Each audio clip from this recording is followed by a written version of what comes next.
Alright, this here is the power supply I cobbled together for testing the motors.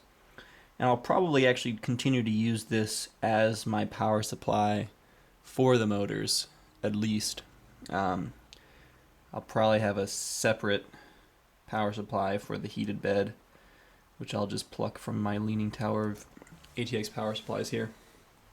So if you want to do this for yourself, it's very simple, and there are thousands of guides online for how to do this. But quickly, all you do is you open it up, you cut all the wires free, um, solder all the yellow, orange, black, and red wires to their own binding posts. Take the gray wire and put a switch on it. I'm sorry, put uh, an LED on there if you want. The gray wire is for power good, so that'll go up to 5 volts when the power is good. So I put a 120 ohm resistor in series with the LED, just so I could get like 22 volts, 20 milliamps, about 25 milliamps. And take the green wire and put a switch between it and ground, and then put a load, like a 10-watt load about, on the 5-volt line for older supplies, and a load on the 12-volt line for larger supplies. And the colors are: red is 5 volt, green is 3.3, and yellow is 12.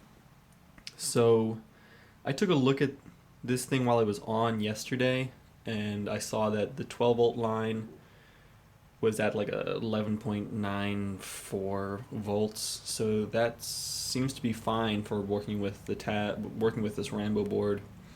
Right now, I've got it plugged into the terminal block on the Rambo board with just one wire.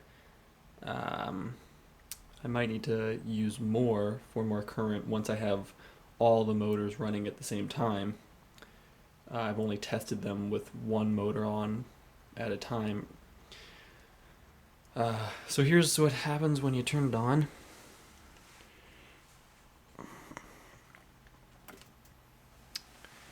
You can see the light turns on instantaneously, and then the green LED takes a moment to turn on. And that light bulb is a 6 volt 9 watt bulb that I actually just pulled from a dumpster. Actually, I pulled it from that dumpster right there. One of those moments where you're like, wow, this is exactly what I need. So yeah, this is a pretty simple way to get a power supply.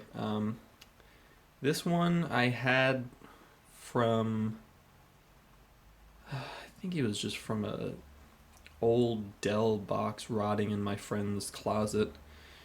The other one I got from that Mac dome piece there, which I was on the curb once again next to that dumpster.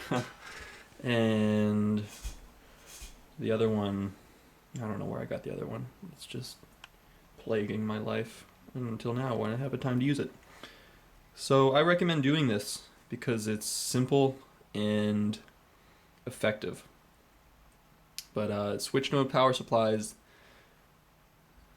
I shouldn't have said they're effective, because they're not always, because when you get a load on the 12 volt line, sometimes I think these things are regulated more strictly on the 5 volt line than the 12 volt line. So if you get a heavy load on this thing, 12 will drop down and 5 will bump up. That's what I've heard. I read that on the RepRap wiki. So there's some information for you on there if you plan on doing this. And yeah, obviously I could spend much more time making this look nice, but This took me about 2 hours at the most to put this together. Um, so that's not bad at all. And if you want a really clean looking one, go to JumperOne. That guy's got a pretty good version. He's actually, I got to give all credit to him because I learned everything I know from him. So yeah, JumperOne. And this works.